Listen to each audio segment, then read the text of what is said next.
Welcome to the Willy Wonka Chocolate Factory. Today we have a chocolate milk river here along the Schuylkill River Trail. What's poppin', people? It's Dante, filming with the GoPro Mini, 1080p, 30 FPS, exported to 720p. And yeah, it's a beautiful morning, nice and flooded here. Seems like it's easy for this riverside to flood. I guess it rained overnight, and yeah, I guess one day or 1 day and a half of rain fills up this area of the trail. Yeah, it's also flooded under the bridge I usually walk down, and I'm wearing my raincoat like this because, yeah, I prefer to just be hands-free. I mean, I have an umbrella, but yeah, alas, I thought this would be a funny solution to sort of film myself like this. And also it just feels nice to be cozy inside of a jacket during a wet day. Yeah, this is what it looks like when it rains along the Schuylkill River Trail, right? I like to walk this lane pretty much every single day. I think it's a great way to get the day started. If you actually walk to the art museum and then back to South Street Bridge, you get about and then go back to Center City, you get about like 10,000 steps in, right? I kind of like keeping track of that in the morning, and especially on rainier days where maybe I'm less inclined to go out and sort of be outside. At least doing this bare minimum walk, I know that I did the sort of essential stepping in my day.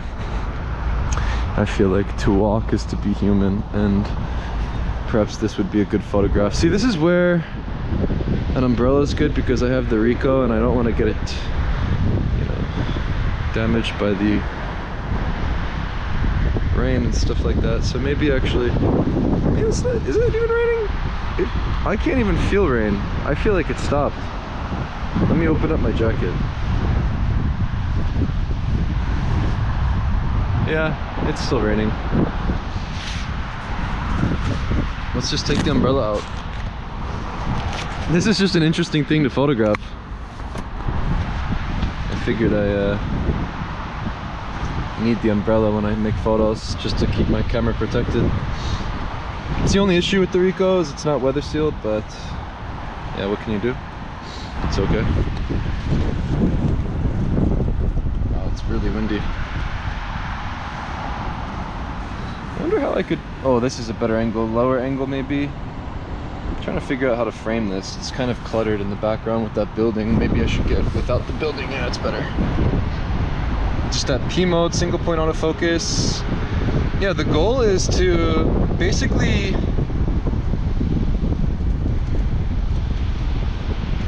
remain open no matter the conditions, right? On this flooded day, you know, this rainy day, you know, there's always going to be something to photograph, right? Despite the weather, right? Kind of like I like the notion that all weather is good weather. You know, there's no such thing as bad light, especially now using my high contrast black and white solution. What I find is there's more flexibility and there's more sort of potential. And you know, one of the limiting factors that I faced when photographing with my color workflow was I always felt like I was dependent upon lighting conditions and would maybe limit myself more than I do now, right? Where I would be I mean, I would still go out in the rain, but I certainly would be less inclined to do so. And there's just something about this newfound process that genuinely keeps me coming back out to the same lane every single day and photographing mundane things and uplifting them, where maybe the power of stripping down to the basics and photographing in black and white lies in the potential, and that potential to maybe push what a photograph can be and sort of strip down and make things, you know, as simple as possible is a good idea. I feel as though to like return to the amateurish state, return to that sort of beginner state is probably wise, right? Where I've made a lot of photos over the years that I'm personally proud of and found, you know, lust within life, right, through traveling and making photos. But to be honest, I'm more interested in this sort of mundane approach of sort of being like a flaneur in the town, making photos of my hometown here in Philadelphia, and sort of championing all of the details, all of the complexities, looking at a variety of things now, such as the architecture, the river, you know, different locations, the interiors of places, cars, reflections on the puddles, you know, macro photos, nature, even photographing doors and windows. You know, Philadelphia is rich in history and there's just so much to document, and I feel as though I can actually explore this place endlessly and find unlimited potential for my creativity, which is awesome, right? So this is something powerful to return to the basics. Yeah, I feel as though for any photographer out there that's been photographing for a long time and maybe feels as though they've hit some sort of wall within their process, yeah, I highly suggest just shooting with the compact camera, keeping everything automatic, and strip everything down to the sort of high contrast black and white settings. There's something about it. I mean, it is very liberating and a freeing feeling to photograph this way. And yeah, I guess one of my biggest issues with photography was the process itself of going out, making photos, coming home, importing photos, and it would take forever. I would have to back up using these hard drives. You know, processing raw files takes a while. A lot of things about the process itself I found to be tiresome. And for reference, when I was in Hanoi, Vietnam, which was my last big trip, using my sort of raw format color process, I found myself a little bit bored because of the process itself. There was something about it, and it was like slowing me down, because what happens when you spend a month in a place is you wind up making a lot of photos, and to cull through them is a pretty much, it's just a bore. So when I went to Rome this year and I photographed for 2 months and I was using this sort of small JPEG file setup, I was able to really like speed things up and have more fun than I've ever had on the past trips. And I think there's just something about that like simplification of the process and the speed of the workflow that is actually critical to consider in terms of just finding joy within photography. And for myself, you know, this is ultimately the goal. And yeah, I like looking at all the infrastructure. We have this pipe here with bolts and stuff. I don't know, I feel like another one of my goals is to, when I walk, I want to find infinite potential where anything and everything can become a potential photograph. And then yeah, I think that's a good thing, right? I think to look at the world almost in like this grid pattern, like I see like the world with all of the lines and how this sort of path leads me this way, and I look at the bend at the end. I find the sky as this sort of beautiful backdrop here along the riverside that never really changes. The only nuance is within the weather, and the weather today provides more of an overcast background. You know, other days it's very cloudy. You have that sort of cotton candy style. Sort of, it almost looks like Woody's room from Toy Story with the like fake, the clouds sometimes look fake. You know, there's differences within the background, but I feel as though finding a place where the background sort of just remains the same, you know, is actually a good thing. Where setting limitations and in general is good, right? Like sticking to one focal length is typically a good idea, I think, in terms of advancing your photography, improving. But also when you return to a location like the riverside, there's something about the backdrop that I find to be critical to consider when it comes to making photos, right? But yeah, recently I guess I'm less interested in making perfect compositions, so I'm just embracing imperfection, you know, making photos in a way that sort of embraces this snapshot aesthetic, where yeah, I kind of just let the chips fall as they may, photograph loosely and sort of just follow my intuition more than ever. And I find this to be a really good thing.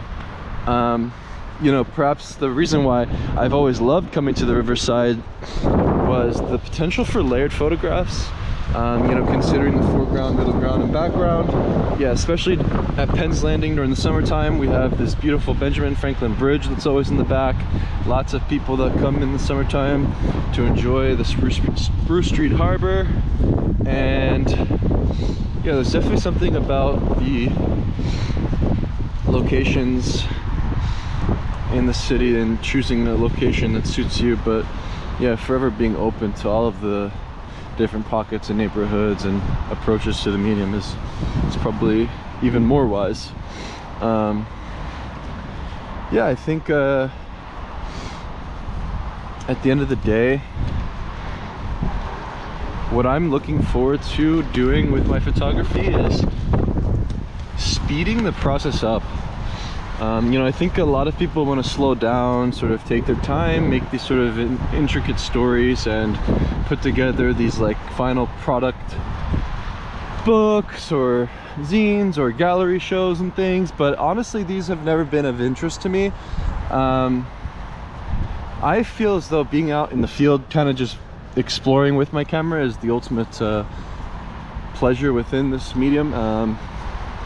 You know, the sort of archiving and the final product of a print or a book or a gallery has, yeah, it's never really been my thing, I'm not gonna lie. So just trying to find what I like and following that and sticking to that.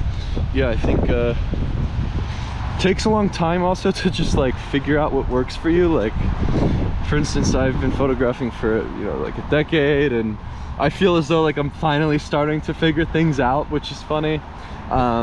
For the most part, I would just photograph on autopilot. Like there was something in me that just had me just like keep on going back out there without really even contemplating what I'm doing, just kind of doing the thing, which was really good for a period of time. And yeah, what is it about speed that I enjoy, right? I feel as though, you know, making as many photos as possible before 9 a.m, you know, sort of just like doing a lot of creative things before the day starts. Just setting yourself up this way is probably wise. This is what I've been thinking about, you know, like how much can you do in the morning? Not even in terms of like, you know, oh, I'm just being productive for the sake of being productive, but like maybe just optimizing lifestyle and finding a way to integrate photography in a more sort of concise and efficient way where it doesn't get in the way, essentially. And that's what I like about the Ricoh and having a camera that fits in my pocket. You know, something about that as well, where there's always potential to make photographs, and I think if you're a photographer, you should probably just always have it on you. I've pretty much always had my camera on me since I first started, and I've never not had a camera on me, which is kind of crazy when I think about it, maybe. Just constantly photographing through life itself. But I enjoy this notion of the photos being this like stream of becoming, and making new pictures being the end game, right, where it's on to the next one, and having your old photos kind of bore you. Yeah, I think that's a good thing, where you sort of get frustrated within your own work and you're wanting to sort of push and make more pictures.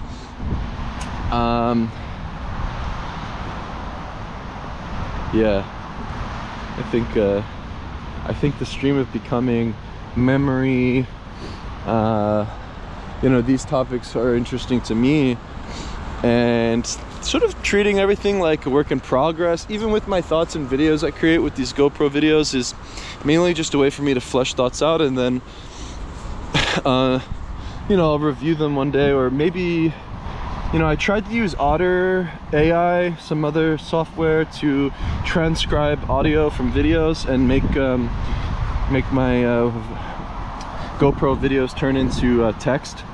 So really that's my next thing, is like figuring out how to go back and watch all of my old videos or transcribe all of my old videos that I've been making this year and put them together and make sort of concise essays. And the whole idea is to not treat everything so seriously and make everything as open source, candid as possible.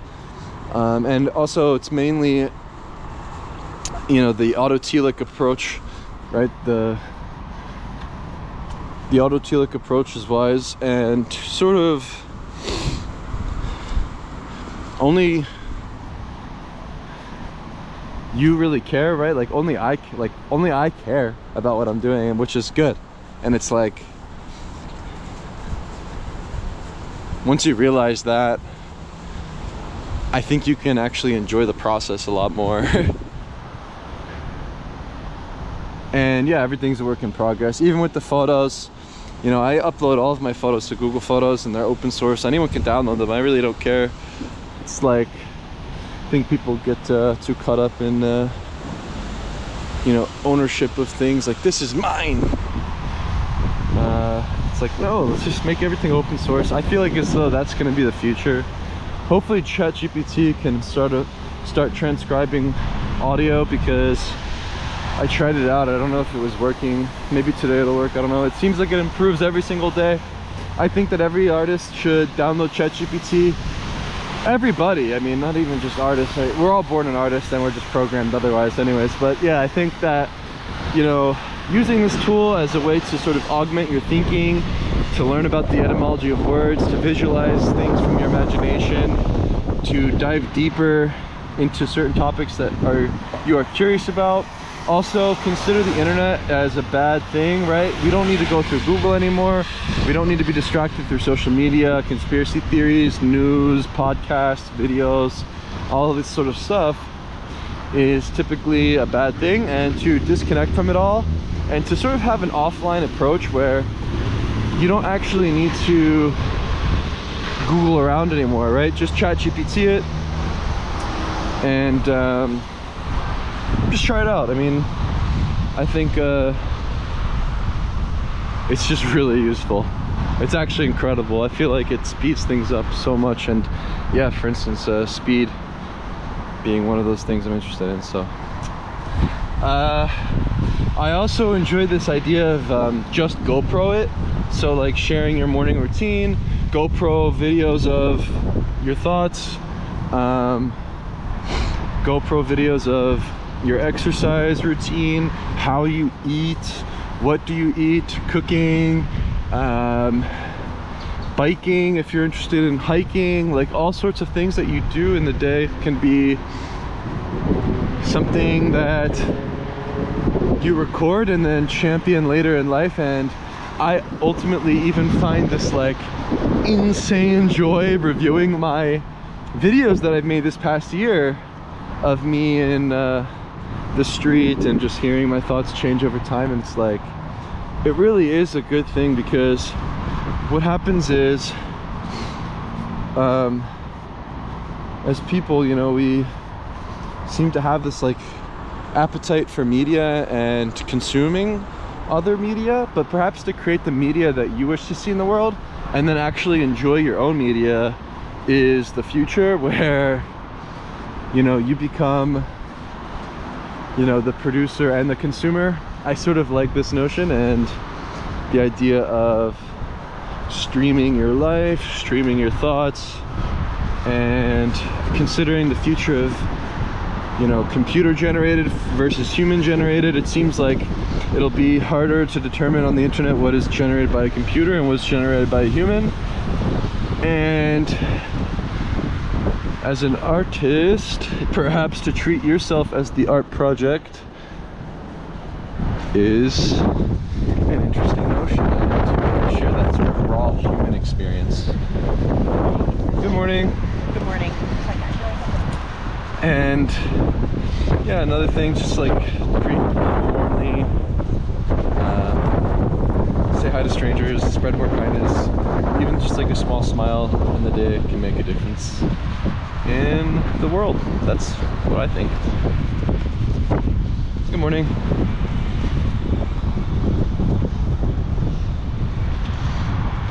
So yeah, the Chocolate River.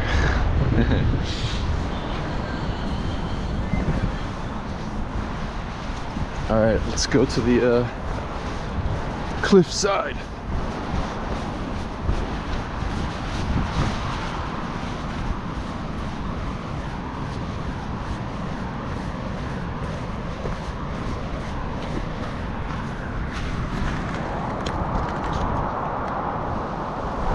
This is what Sublime looks like.